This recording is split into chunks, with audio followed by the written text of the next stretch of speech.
Today's talk is titled The Day in the Life of a Practitioner. So this is going to be talking about how a Buddhist practitioner goes about their life. And you might say their ordinary or mundane life, but incorporating the Dharma and practice into that life so that really there is not a distinction between your Buddhist life and your mundane life, that you incorporate the two and mix them. So to begin with, it's important to remind yourself that you have taken refuge in the Buddha, the Dharma, his teachings and practices, and then the Sangha, which is sometimes it's just the very great masters. Sometimes it's defined as the ordained monks and nuns, and sometimes it would be the great masters and the lamas. And sometimes it is described as being anyone who has taken refuge, part of the community, the Buddhist community. But anyway, the point that I am bringing out here is to remind yourself that these are where you are putting your trust in. And it's easy to get distracted as we go through our busy daily lives and think that other things are more important than our Buddhist practice, our Buddhist teachings, and our devotion to Buddhism and the teachers. And actually, a good definition of devotion is wanting to be like a teacher, usually a specific teacher, wanting to become the teachings of the Buddha and so forth. So keep reminding yourself that this is where you feel the most important part of your life lies. And if you investigate how your life goes and why you came to Buddhism and so forth, you will, I'm sure, come to understand that your life has improved significantly since you have started practicing the teachings of the Buddha. It's also important to remember that ultimately all of us are the Buddha already, that what the Buddhist path leads to is not creating something new or not receiving something that you're missing, but it is uncovering what has been there from the beginningless beginning. So it's good to have confidence in our Buddha nature, confidence in the Buddha, confidence in the teachings. Then there's a really important, well, it's two words that are really important in Buddhism. One is mindfulness and the other is awareness. And so it is important to take those with us when we get off of the cushion and go out into, you might say, the world, when we are with other people, or even our effect on the environment. The Karmapa is very concerned about environmental issues. And so it's important to be aware of and mindful of how our actions affect the environment in terms of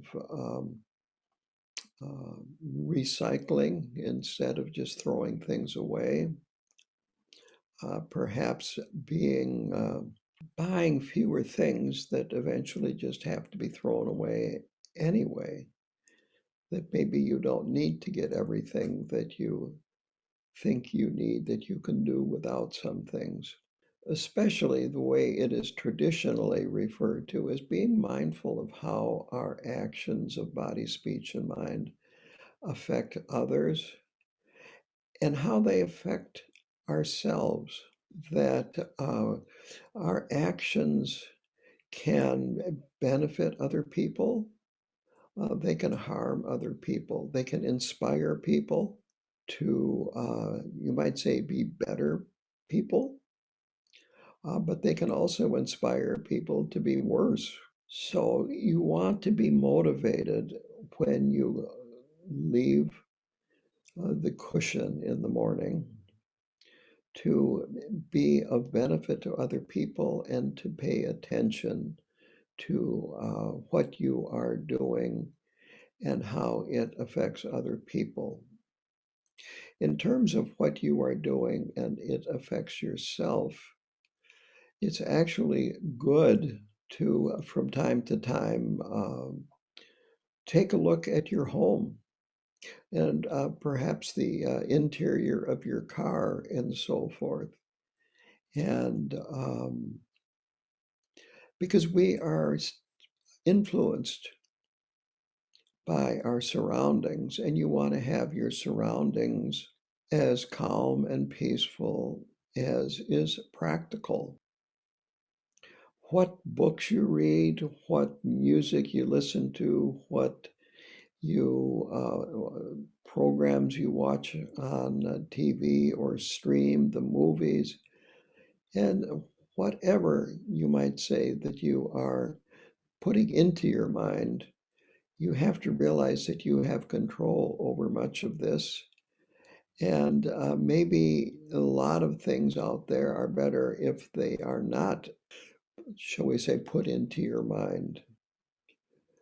I know I have been around people that when their cell phone goes off, the ringtone is just jarring. And when I say the ringtone, whatever it is that they set on there, sometimes it's music, sometimes it's something else, but it's just jarring. Uh, it puts you almost in a state of panic because it's such a surprise and a shock when you hear that sound. I think noise might be a more accurate word. So paying attention to how your environment affects you and what you can change so that it has a better effect on you is excellent. And also, as we go through our day, Karmapa has said this, that is to lean towards the positive, even if it's not totally realistic. Sometimes being totally realistic is interpreted to mean you have to see every negative thing in the world and be aware of it and think about it and talk about it all the time. But there are also many good things going on in the world. And while we do things that are harmful to ourselves and harmful to other people from time to time, if we just focus on those and never focus on how we have benefited people, again, this is not leaning towards the positive. It's good from time to time to think about how you have benefited other people. And of course, it's good to think of how other people have benefited you and develop gratitude. But it's important to lean towards the positive. So we all have busy lives, and it seems as I have aged that life just keeps getting busier and busier and busier. On the other hand, we don't need to be panicked about our progress on the path, that it's going to take lifetimes, and that instead of thinking, oh, this is impossible or I'll never do it, to think more in terms of I want to make some progress this lifetime so that I can continue progressing on the path in my future lives and become enlightened. Vajrayana is the fast path, but even Vajrayana, when you're talking about really advanced practices for long retreats, perhaps lifetime practices and so forth, just concentrating on them, like in the biographies of the great masters of the path. Even there, uh, they had to work very, very hard and diligently to progress. And we are not as yet capable of devoting ourselves to that much practice for whatever reason. And so, in a way, be patient, but be diligent. Don't expect too much progress, but just be pleased with doing what you can and progressing. It's also important to remember that we all have lots of problems, that is the nature of samsara, is that there are always problems. Things do not work out the way we would like them. Difficult people enter, difficult circumstances enter, COVID enters. But underneath, because of our Buddha nature, because of our connection to Buddhism, and because of our practice, we're actually okay and doing very well. This is very important to remember, that because of our Buddha nature, underneath everything, the chaos, the pain, the speed, and so forth, we are okay and we're doing very well. The Buddha talked about not too tight, not too loose when it comes to meditation. And this also applies to our life in general, that we need to pay attention as we go through our day. And that, you might say, remedies being too loose. But on the other hand, we can't be too tight. And it's not a problem if things go wrong, if you make mistakes and so forth, because you're going to be making mistakes. You're going to be doing things wrong. It is the nature of samsara, and it's our nature, since in the relative world we're not perfect, and samsara can't be perfected. Things will happen, and if we're too tight, we get all upset and make a big deal out of things that don't need to be made into a big deal.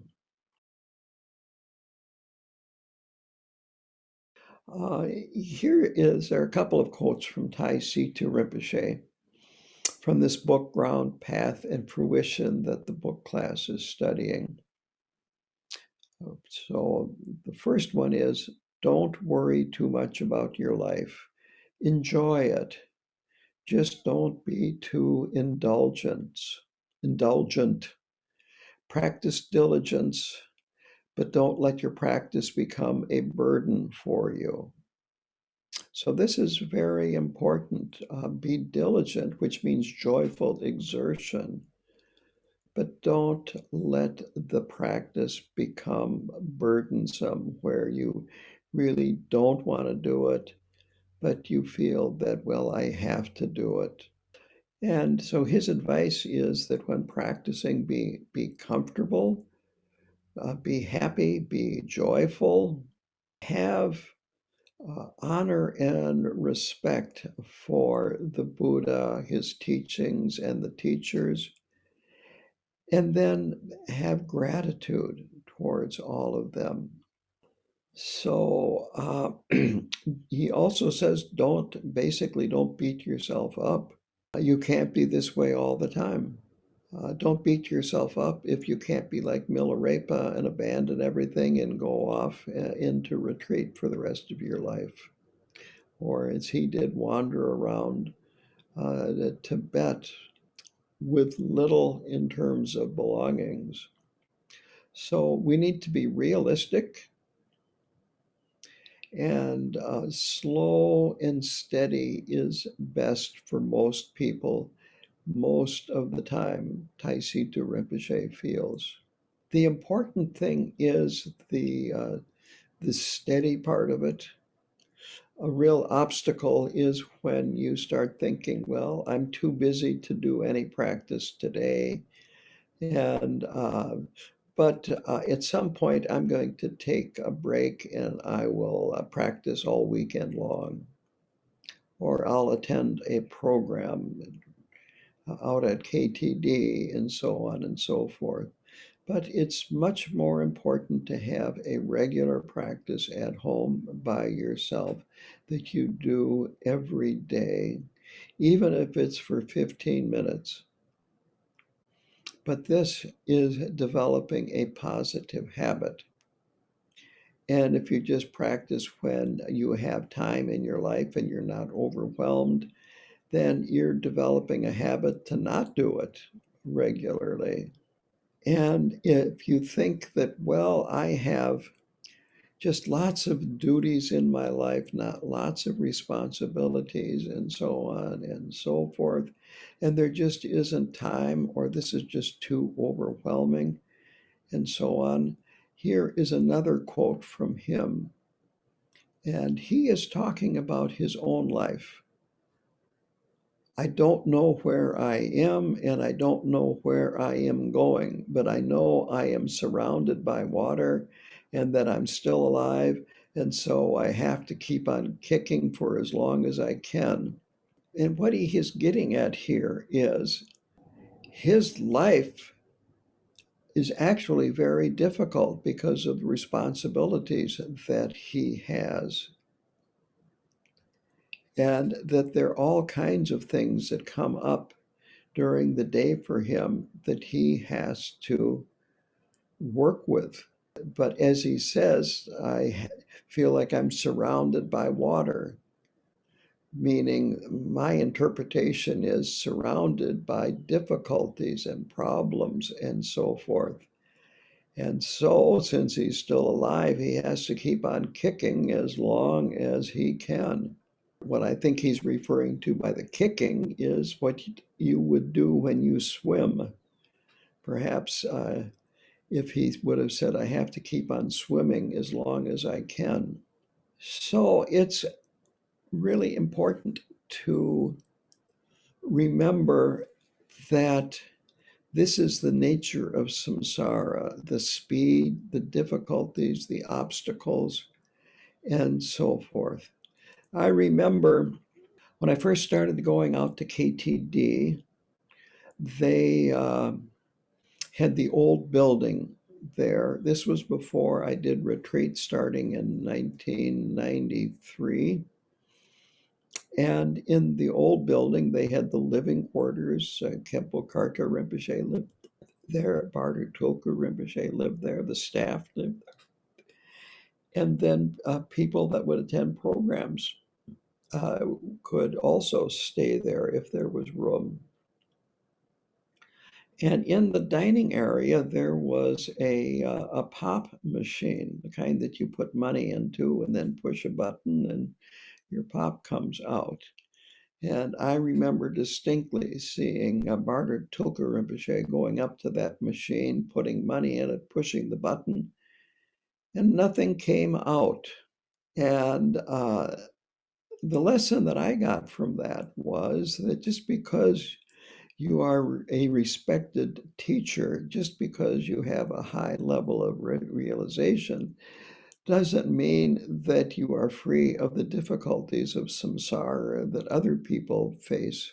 What practice does and what Buddhism does is it allows us to work more skillfully with these difficulties, whether it be not getting the pop when you put your money in, or much more difficult situations. Taisita Rinpoche has to work with the government of India, and he has been sued numerous times because of the faction that sides with Shamarpa on the Karmapa controversy. And because of this, the government has highly restricted his ability to travel within India and outside of India too. And I could go on down the list with problems that he faces. The Karmapa too has plenty of problems that he has had to experience and work with ever since being identified as the Karmapa. So we are not the only ones that have difficulties in our lives, but it's a matter of how we relate to the difficulties, how we work with the difficulties. So it is important as we go through our day to, at least in the back of our mind, remind ourselves from time to time that samsara is what is called fake reality or false reality. That what we are doing is we are projecting onto the experience all kinds of habitual patterns, judgments, preferences, and on and on and on and on and on. That another person might view the situation that you are in very, very differently. That Karmapa might view the situation that you are in totally different, perhaps even the opposite of the way you are seeing it. Instead of seeing what you're experiencing as a huge problem and really stressful and so on, the Karmapa might think this is a wonderful opportunity. So we need to be more spacious as we go through the day and not jump to conclusions. We need to let there be space for things to grow and develop. And I have recently, I'll share this experience with you because this again goes back to being a practice of mindfulness and awareness. Being aware that way we are experiencing things is the way that we habitually experience things and the way we project meaning on our experience. Those of you that have stayed here for programs and have stayed in the guest room may remember that I have an Oriental and Asian chest there. I got it from my parents. I've been thinking, and it's an antique, and I've been thinking, oh, it's really too good, too fragile, and so forth for that room. Maybe I should just get rid of it. I actually tried to give it to my sister, but she didn't want it, didn't have room for it. But as looking over it, I noticed that it had Chinese, actually, I thought they were Korean characters inlaid on it. And it turned out they were Chinese. And I went to a Lama Sonam, who is, I don't know if she's mainland Chinese or Taiwanese. She lives on Long Island. I emailed her pictures and I asked her if she could tell me what they said. And she was able to tell me what a number of them said. And it turns out that this was most likely a wedding gift by the brother of the groom, and that the groom and the brother, therefore, too, were both from a nobility from the dynasty that ruled Korea at that time. And I found, and it had symbols on it for happiness, prosperity, long life, and on and on and on. And well, the end of this was I realized I was getting more and more attached to this. And so it's important to stand back and take a look at what's going on and look at our attachments and our aversions and so on and so forth. You might say, kind of like a spectator. And so what I have decided is I'm going to keep it. I've ordered a piece of glass to be cut that will go on top of it to protect it.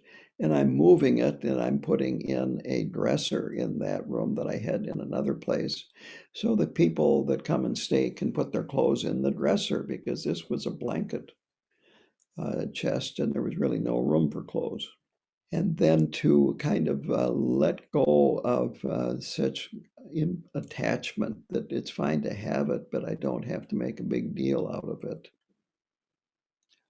And so this is part of this awareness and mindfulness, looking within, and then working hopefully skillfully with what you have. So I'm not going to get rid of it because I'm attached to it, but I'm trying to work on lessening my attachment. Now, when you get up in the morning, since this is about a day in the life, uh, it's good if right off the bat that you make the aspiration that today may my actions all be beneficial to myself and to others, and keep that in mind. And then in the evening, before you go to sleep, do you might say, an investigation of how you did and acknowledge where you did well and feel good about that. You might say, give yourself a pat on the back, encourage that kind of behavior. And then when you find that you could have done better, then, if necessary, purify it with the Vajrasattva mantra or confession, and then promise yourself that you will try to do better in the future. Again, recognizing that change happens slowly, usually, that we're working with habitual patterns, and this is not going to be, we're not going to be an overnight success, so to speak. That this is something that's going to happen gradually. It's also good in the morning that is the best time to practice, uh, even before breakfast, if you can. Our minds are clearest when we get up in the morning and before they start getting agitated by everything that's going on in our lives that we run into during the day. So if it's at all possible, practice in the morning soon after you get up.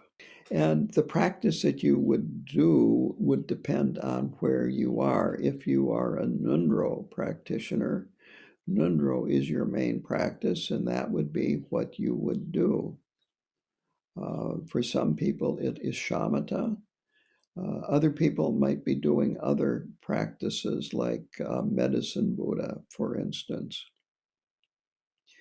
On the other hand, there's never a bad time to do these practices. So if you are not able to do it in the morning before breakfast, then do it when you can.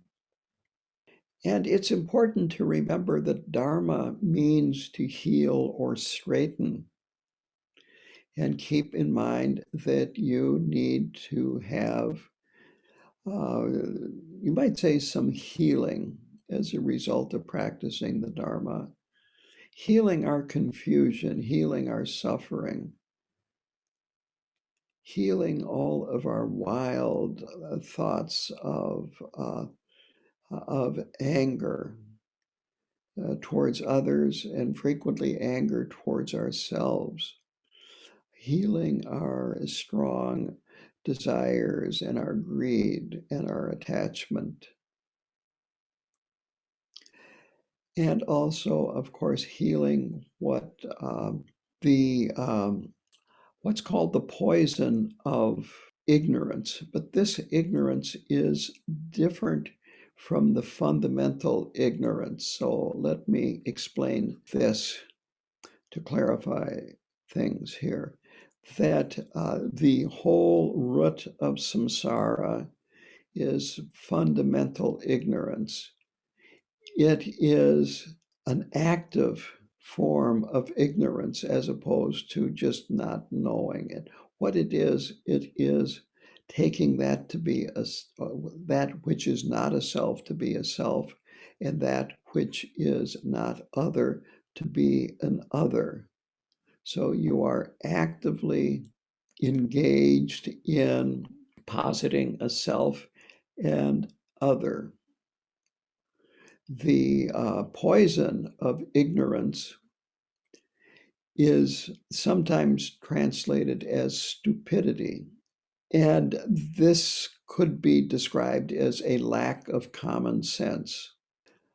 Sometimes I emphasize this type of ignorance by saying, ignore ants, because it is a form of denial, sweeping things under the rug, apathy, avoidance. And this is passive. It's not doing anything. So these are the two types of ignorance that you can run into in Buddhism. And it's important to understand the difference between these two. And so that ignorance, that stupidity, that needs to be healed too, that we need to pay attention and not sweep things under the rug or ignore them, avoid them. So we've gotten up in the morning, made the aspiration to benefit beings during the day, done practice, eat breakfast, and then get on with your day. But while you are engaged in your daily activities, it's also good from time to time to investigate and examine. This actually is part of the 7 points of mind training. But it goes well beyond that because it's part of any Buddhist practitioner that is serious about traveling the path. And that is, we need to examine within our minds, and we need to examine external things and people and situations. Here is a quote by Traleg Rinpoche. A detective will investigate a particular case and then examine the evidence, analyzing the crime in both general and specific terms. If we approach our mental processes in this manner, we will solve many of our problems and clarify much of our confusion. Learning to know our minds honestly and fearlessly through these methods will liberate us from self-obsessive thoughts and overcome our mental dullness. So what this means is to look within. But when you're looking within, you're looking not for a specific, you're taking a broader view to see what's there, what's going on, as opposed to looking to see what a great person you are or what a bad person you are. That you want to have an open mind and try to see the bigger picture and be more inclusive. And then after you gather the evidence, so to speak, then you analyze it. What happens when you put the parts together, try to follow a causal chain, how this led to that, and that led to something else, and on and on and on. That it's really good as we go through our days to pay attention to what's going on in our mind and how it affects how we interpret things and how we interact with other people. The opposite of this examining and analysis is kind of putting our lives on cruise control, where instead of paying attention, we just go through our day through habitual patterns and keep repeating the same thing over and over and over again. That impermanence means that our life and our mind needs maintenance. So we need to pay attention. We need to be mindful, and we need to maintain through practice and other things our lives. We need to maintain our relationships.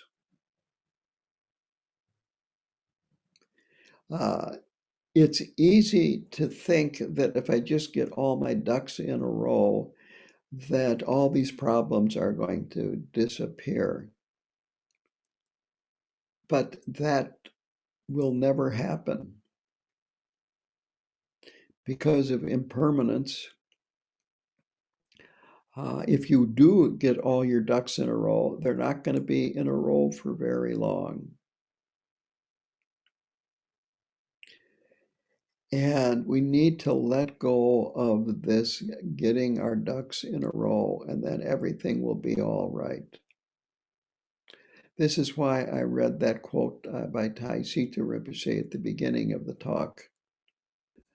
Except that we are in samsara. Samsara is not perfect. It never will be perfect. It cannot be perfected. That the solution to all of this is to practice and get out. So let me see here, just a few more points, and then I'm going to open it up to question and answers. I find it helpful to, from time to time during the day, to just stop and take a break. It might be for a moment or two, or it might be for a few minutes, but just take a break. It could be as simple as sitting down and following the breath for a few minutes. But anyway, just letting go what's going on and just to be quiet, be still. It's good to understand what you're capable of doing and the level of work, or you might say the rate of work and the hours of work that you're capable of doing. And if you can, try not to exceed that very often.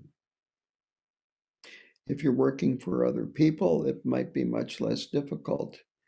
But life can get very difficult if you're always in a situation where you're feeling like you're overworked and it's just full, your life is full of emergencies. When it comes to practice, again, realize your limitations, your level of commitment, your resources, and so forth, and do what you can. And it's good to encourage yourself to do more. But on the other hand, if you can't, don't beat yourself up about this. And finally, it's excellent to keep a connection with other practitioners and, of course, the Lama. The question is, do you have any advice for people that are in the healthcare profession right now? And what she is referring to, of course, is that because of COVID, the healthcare workers and other workers too are overworked, and it seems like every day is an emergency, and there is a lot of burnout because people just can't work at this rate under this kinds of stress for a long time without burning out. My advice maybe isn't, I was asked words of wisdom, and I'm not sure if I have any. So let me also put that out there that I'm not sure if I have any words of wisdom, but if it's at all possible to take as little as possible home with you. Take as little as possible to your breaks if you do have a chance to get a break. There is a very old story, and I actually posted this on my Facebook page a couple of years ago, and it's like, the professor holds up the glass, and you can see here that's almost half. And he says, he's holding it up like that. And of course, the students are all thinking, is it half empty or half full? And he says, how heavy is it? And, they guess. And he says, actually, it isn't the weight that is the important factor. It's how long you hold it up, how long you hold on to it. And so if you can let go of it quickly, this is different from ignoring it, denying it, but you do what you can and then let go of it. Don't carry it around with you all day long as you're going from patient to patient to patient. Then pretty soon you're carrying around 20 different cases with you. I have another comment to add to that, and that is that this is one of the positive habits that we can develop through meditation.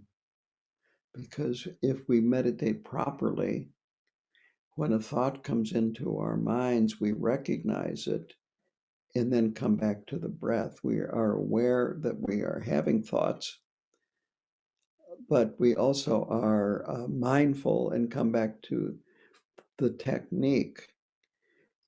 And so we're training ourselves to let go of the thoughts more quickly. And it might be in the post meditation, the result is instead of holding on things for 20 years, you hold on them 10 years, and then maybe 5 years, and then maybe 2 years.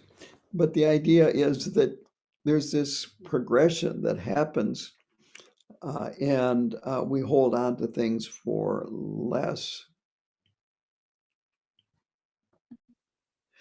Yeah, the question was, what did Taisitu say about having negative emotions around practice? And what he said was, don't view practice as a burden, that don't feel that, don't be hard on yourself if you are not able to practice as much as you would like to. Don't beat yourself up, I guess these are my words. But he said, maintain the best that you can, a positive outlook, a certain joy that you are able to practice and have come in contact with with Buddhism and the teachings of the Buddha, gratitude. The question came up that this was specifically about Nundro practice, but I think it is applicable to lots of practice. And that is that Sometimes there's a feeling of dread and resistance to going and starting the practice. After I start doing it, then sometimes that goes away and I feel good about what I'm doing. But there seems to be this conflict between a feeling of not wanting to do this and avoid it, and feeling that this is important that I do it, and I feel good about it. And first of all, this is common. You're not abnormal. And the reason why there are these contemplations on the four thoughts that turn one's mind to the Dharma, which is about precious human birth, impermanence, you could die at any time, the law of karma, the way karma works, and then the unsatisfactory state of samsara. Those four contemplations are intended to turn our minds away from worldly pursuits and go in the direction of practice is important. So it is good from time to time to think about how fortunate you are. So it's good to contemplate how fortunate you are to have come in contact with Buddhism, when here in the West, it's rare to come in contact with Buddhism. And then to have met great teachers like Khenpo Karthar Rinpoche and so forth. And then realize that you could die at any moment. Age is no protection. I had, as I was growing up, I had friends that died when I was, that were in their late teens, early 20s. And it could be from, one was cancer, another I think was an auto accident, another I don't know what happened. The man disappeared. He was a college friend. And on and on and on and on. And then it's just continued that way as the older I get, that you don't know. I was told this many years ago. The man had cancer, and the doctor said, well, won't necessarily die of cancer. You could be in an auto accident leaving my office. If you start understanding how fragile life is and how short it is, you come to the realization that life is too precious to squander. And then realizing that because of karma, practicing is the best thing that you can do, because practice starts purifying karma and gives us more freedom, both while we're alive and then after we die and our mind goes on to our next life.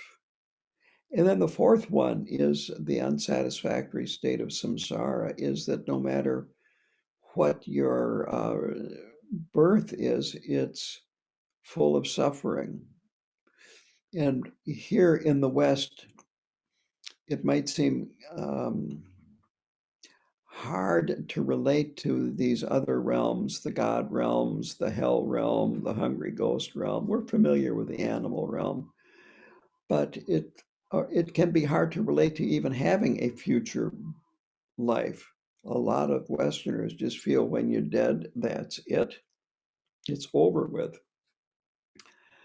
But where I'm going with this is, even in this life, there are a lot of humans that are in very good circumstances that suffer tremendously,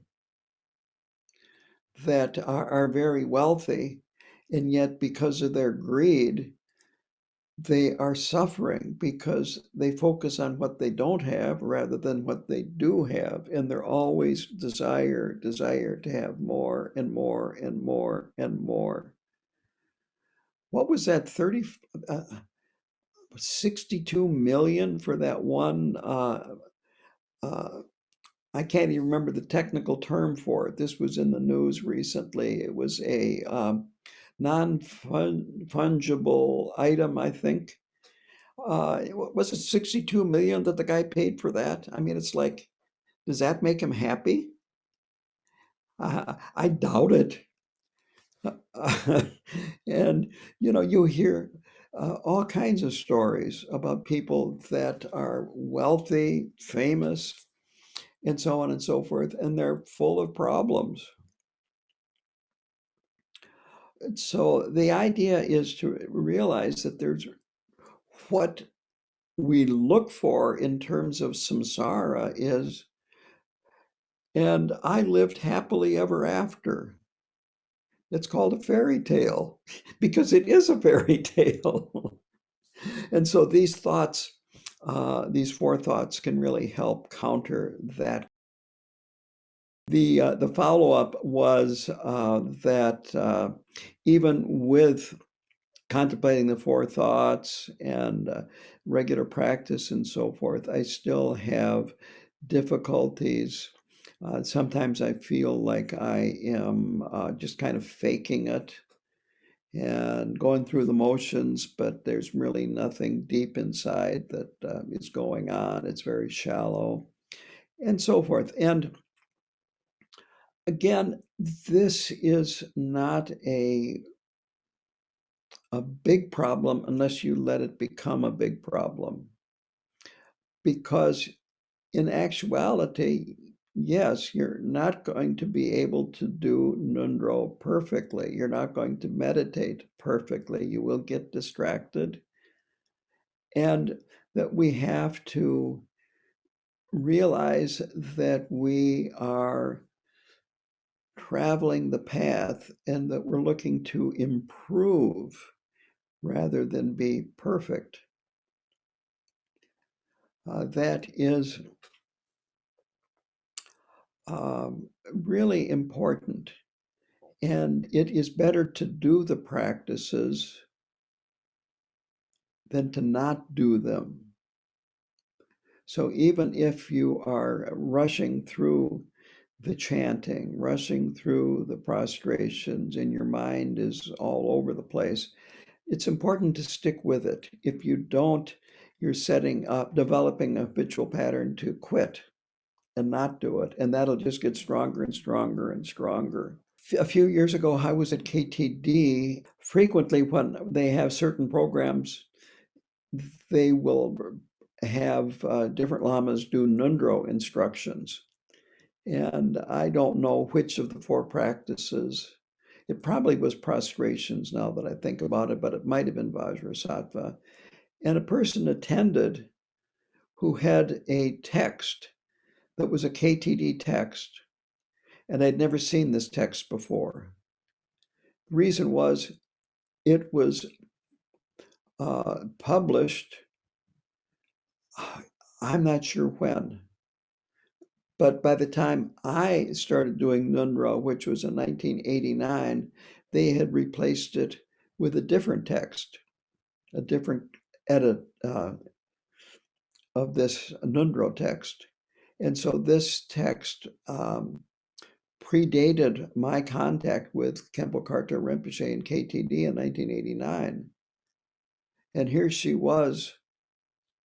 She said, well, yeah, I left it for a while, and now I'm coming back. And the good part was that she's coming back. But this can happen. So you need to keep practicing and not let that inner voice, what that inner voice is your ego. That, and we don't have to do battle with it. And it's good to understand what it's telling us, but to realize that it's giving us bad advice. It wants us to be under its control.